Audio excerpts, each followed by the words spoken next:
Pra gente começar a entender os planos originais de WandaVision, a gente precisa voltar um pouco no tempo e olhar para o calendário da Marvel. Originalmente, essa série nunca deveria ter sido a primeira a estrear no Disney Plus. O plano mestre do Kevin Feige era lançar o Falcão e o Soldado Invernal primeiro. A ideia era trazer o público de volta para o mundo dos Vingadores com uma ação mais pé no chão, com tiros, lutas e política, para só depois apresentar a estranheza mágica de Wanda. Só que a pandemia de 2020 virou o mundo de cabeça para baixo. As gravações do Falcão pararam totalmente porque eles precisavam viajar para outros países, como a República Tcheca, e as fronteiras fecharam. Enquanto isso, WandaVision já tinha filmado boa parte das cenas internas de estúdio, aquelas que imitam o sitcom de comédias. Isso obrigou a Marvel a tomar uma decisão de emergência, inverter a ordem de lançamento e colocar a Wanda na frente. O grande problema é que essa troca de datas não foi só uma questão de agenda, ela afetou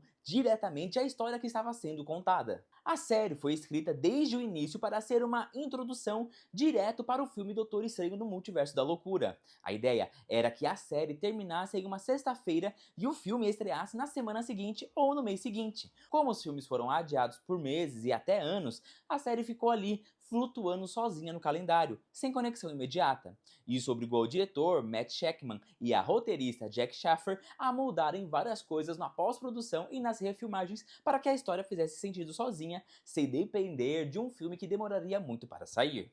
Além disso, a pandemia atingiu em cheio a gravação do último episódio. O final que vimos foi o que deu para fazer com os protocolos de segurança e o distanciamento social, e não exatamente o que eles sonharam. Muita coisa épica foi cortada ou simplificada porque eles simplesmente não podiam juntar muita gente no set ou também não tinham muito tempo para terminar os efeitos especiais complexos que estavam planejados. Agora, vou te contar quais planos eram esses e o que poderia ter sido WandaVision.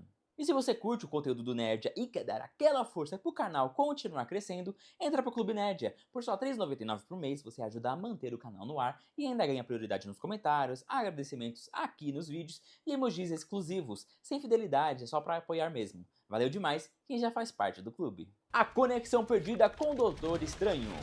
A maior mudança de todas, aquela que realmente doeu no coração dos fãs e que foi confirmada depois pelo próprio chefe da Marvel, Kevin Feige, foi a remoção completa do Doutor Estranho da trama. No plano original, o ator Benedict Cumberbatch tinha assinado o contrato e ia aparecer na série fisicamente, mas a participação dele não seria apenas uma pontinha rápida na cena pós-créditos. A ideia era muito mais inteligente e integrada à trama. Sabe aqueles comerciais estranhos e meio assustadores que apareciam no meio dos episódios? Como o da torradeira Stark ou do relógio Hydra? Na versão final, eles serviram como metáforas para os traumas do passado da Wanda. Mas, no roteiro original, eles tinham uma função narrativa prática. Eram mensagens codificadas do Doutor Estranho. Ele estaria do lado de fora da barreira mágica, o Rex, tentando romper o feitiço da Wanda. Como ele não conseguia entrar fisicamente, ele usava magia para enviar sinais através das ondas de TV, tentando acordar a Wanda desse sonho maluco. No final da série, ele finalmente conseguiria entrar para ajudar a resolver a bagunça e na cena final levaria a Wanda direto para o santuário ou para um local onde começaria o filme dele. Mas aí, os roteiristas perceberam um problema grave de narrativa. Se o Doutor Estranho, um homem poderoso e experiente, aparecesse no final para salvar o dia e explicar ali tudo, como consertar e como funciona a magia, ele roubaria completamente o protagonismo da Wanda. A história deixaria de ser sobre o luto, a dor e a superação de uma mulher para virar, olha como o Doutor Estranho é incrível e sabe mais do que ela. O Kevin Feige disse em entrevista para a revista Rolling Stone que não queria que um cara branco aparecesse no final para ensinar a feiticeira a usar seus poderes. Por isso, eles reescreveram o final para que a própria Wanda resolvesse o problema sozinha, derrotasse a Agatha e aceitasse virar a Feiticeira Escarlate. Foi uma decisão criativa para valorizar a personagem, mas que deixou muita gente frustrada porque as teorias sobre o Mago Supremo estavam certas desde o começo. Mas a cena foi deletada antes mesmo de ligarem as câmeras. A cena de terror deletada!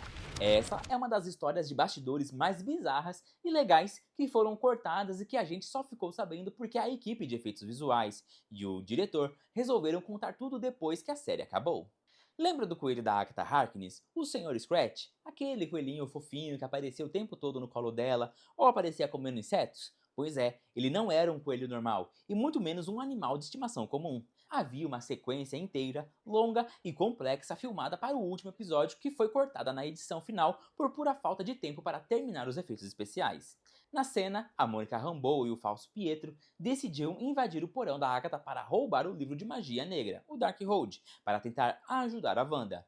Lá embaixo, no escuro, eles encontravam o coelho guardando o livro. A cena começaria engraçada, com eles tentando tirar o coelho da frente, mas de repente viraria um filme de terror. A ideia era que o coelho se transformasse em um demônio gigante e assustador, numa transformação corporal grotesca meio parecida com a do filme clássico Um Lobisomem Americano em Londres. O bicho ia perseguir os heróis numa cena de ação e suspense dentro da casa da Agatha. O diretor, Matt Shakman, confirmou que eles chegaram a gravar essa cena inteira com os atores correndo, pulando e fingindo fugir de monstros, mas, quando chegou na fase de pós-produção, perceberam que fazer o monstro em computação gráfica ia demorar semanas e gastar muito dinheiro. Como a cena era paralela e não mudava o resultado da luta principal entre a Wanda e o Visão, eles decidiram cortar tudo. O coelho demônio foi para o lixo digital. E é uma pena, porque isso explicaria por que a Agatha dava tanta atenção para aquele bicho e mostraria que ela tinha familiares demoníacos protegendo a casa, o que deixaria a vilã ainda mais perigosa e mística. O mistério do engenheiro e os episódios perdidos. Outra confusão gigante que aconteceu por causa da mudança de roteiros e cortes foi a famosa história do engenheiro espacial. Durante a série, a personagem Mônica Rambeau diz várias vezes, com um tom de mistério, que conhece um engenheiro brilhante que pode construir um veículo capaz de entrar na barreira de energia da Wanda. A atriz Teyonah Parris deu entrevista na época super empolgada com essa cena, e os fãs, é claro, criaram 1000 teorias. Todo mundo tinha certeza de que seria a introdução do Reed Richards ou do Fera dos X-Men, porque são os engenheiros mais famosos da Marvel. No fim, a personagem que apareceu foi a Major Goodner, uma militar aleatória que ninguém conhecia e que nunca mais apareceu. O que aconteceu ali foi um erro de expectativa misturado com cortes de tempo. Originalmente, a série teria 10 episódios e não 9. Com mais tempo de tela, a trama da Mônica montando a equipe fora do Rex, conseguindo recursos e construindo o veículo espacial teria muito mais destaque e desenvolvimento. Talvez nesse roteiro estendido, a identidade do engenheiro fosse mais relevante, ou pelo menos a construção da cena faria a revelação da Major Goodner parecer menos decepcionante. Mas, com a pandemia e a necessidade de fechar a série logo, eles fundiram os primeiros episódios e tiveram que correr com essa subtrama paralela. O diretor, Matt Shakman, admitiu depois que não imaginava que os fãs iam se apegar tanto a uma frase simples de diálogo e que, se soubesse que ia gerar tanta teoria furada, teria cortado essa fala do roteiro para não gerar decepção. Isso mostra como, às vezes, o ritmo acelerado de uma produção de TV faz com que detalhes pareçam pequenos para os criadores, mas virem monstros gigantes de expectativa para o público. O segredo do traje escarlate. Outra coisa que vale a pena a gente explorar com calma é a mudança radical no visual da Wanda e como isso estava ligado diretamente ao livro dos Condenados, o Darkhold. Durante todos os anos dela no cinema, a Wanda nunca teve um uniforme de super-heroína de verdade. Ela usava jaquetas, corset ou roupas civis normais. Em WandaVision, a gente viu aquela fantasia de Halloween que era uma homenagem aos quadrinhos clássicos, mas o plano final sempre foi dar a ela uma armadura mística real. O artista conceitual da Marvel, Andy Park, revelou que desenhou dezenas de versões dessa roupa final. O detalhe mais interessante que muita gente não percebeu é que o design da roupa não foi uma escolha aleatória da Wanda. Ela estava desenhando as páginas do Darkhold. Quando a Agatha abre o livro para ler a profecia da Feiticeira Escarlate, a ilustração que aparece ali mostra exatamente a silhueta da Wanda com a coroa e o traje novo. Isso significa que a roupa dela não foi costurada ou criada magicamente do nada, mas sim que ela estava vestindo a profecia, assumindo uma forma que já estava predestinada há milhares de anos. Além disso, no livro das artes oficial da série, a gente descobre que existiam ideias descartadas para uma coroa que faria uma conexão direta com o pai dela nos quadrinhos, o Magneto. Alguns desenhos mostravam a tiara cobrindo mais as laterais do rosto e com um formato metálico mais rígido, muito parecido com o capacete do Magneto. Essa ideia foi suavizada na versão final para focar mais na magia orgânica da Wanda, mas mostra que em algum momento do desenvolvimento, a equipe visual considerou deixar visualmente óbvio que ela vinha de uma linhagem poderosa de mutantes, algo que infelizmente ficou apenas no papel. O final prejudicado. Talvez o ponto onde a série mais sofreu visualmente foi no grande final, na Batalha de Westview. Se você reassistir ao último episódio hoje, vai perceber que a cidade parece meio vazia, os personagens ficam muito separados e as lutas são meio contidas. E isso não foi escolha artística, foi necessidade sanitária. O roteiro original do final previa uma revolta muito mais violenta e dramática dos moradores da cidade. A ideia era que quando a Wanda começasse a perder o controle, ou quando a Agatha liberasse a mente das pessoas, os cidadãos de Westview, que estavam sendo torturados mentalmente por semanas, iriam se virar contra a Wanda de uma forma agressiva, quase como um filme de zumbis. Haveria cenas de multidão cercando a Wanda gritando, tentando atacar fisicamente, mostrando o horror real do que ela fez. Mas filmar cenas de multidão durante o auge da Covid-19 em 2020 era impossível. Os protocolos de segurança proibiam juntar muitos figurantes no mesmo lugar. Por isso, eles tiveram que reescrever a cena para que os moradores apenas cercassem ela mantendo distância social, falassem algumas frases de efeito e depois saíssem correndo quando ela abrisse a barreira. A personagem Darcy Lewis, por exemplo, mal aparece no final. Ela atropela o diretor da SWORD com um caminhão de sorvete e depois some, só aparecendo para falar uma frase rápida depois. Isso aconteceu porque a atriz Kat Dennings não podia ficar muito tempo no set por causa da pandemia. O final ficou parecendo meio vazio e menos épico do que o resto da série, justamente por causa dessas limitações físicas do mundo real, que impediram o diretor de fazer a guerra urbana que ele queria. A falsa esperança! Por fim, a gente precisa ter uma conversa séria sobre o Evan Peters aparecendo como Pietro. A chegada dele no final do episódio 5 foi o momento que mais quebrou a internet em 2021. Ele era o Mercúrio dos filmes dos X-Men da Fox, e não o Aaron Taylor Johnson que fez o Mercúrio em Vingadores Era de Ultron.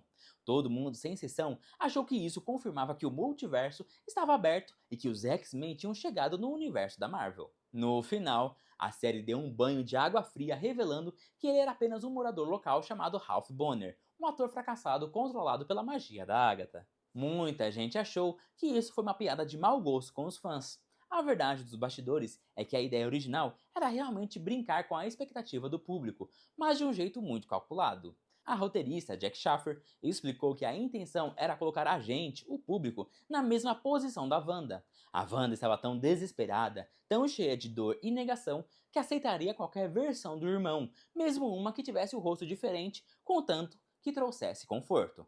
Para fazer a gente sentir essa confusão e essa falsa esperança, eles precisavam usar um rosto que a gente conhecesse, mas que estivesse errado. Se eles tivessem colocado um ator qualquer, a gente saberia na hora que era falso. Usando o Evan Peters, a gente ficou na dúvida igualzinho a ela. No entanto, existem rumores fortes de roteiros iniciais onde a identidade dele seria deixada mais em aberto, sem a piada do sobrenome Bonner para ser resolvida só no filme do Doutor Estranho. A piada do nome, que soa como uma gíria obscena em inglês, foi algo adicionado para encerrar o assunto ali mesmo, já que a série não podia mais depender da conexão direta com o filme que tinha sido adiado. Funcionou para o tema do luto, mas a resolução apressada deixou a sensação amarga de que havia um plano maior para trazer os mutantes e que foi abortado de última hora. Um milagre no meio do caos. Para encerrar, quando a gente olha para toda essa lista de coisas que foram cortadas, mudadas ou esquecidas, é quase um milagre que WandaVision tenha dado tão certo. A série foi feita no meio de uma pandemia mundial, com o roteiro sendo reescritos no set e datas mudando o tempo todo. E mesmo assim, conseguiu entregar uma das histórias mais criativas e emocionantes que a gente já viu em séries de TV, inclusive com essa se tornando uma das séries favoritas de muita gente. Fica aí a curiosidade de saber como seria essa versão do diretor com 10 episódios e mais monstros, mas a versão que chegou na nossa TV serviu para provar que a Wanda não precisa de ninguém para ser a personagem mais poderosa e interessante desse universo, mesmo que o caminho até lá tenha sido cheio de improvisos.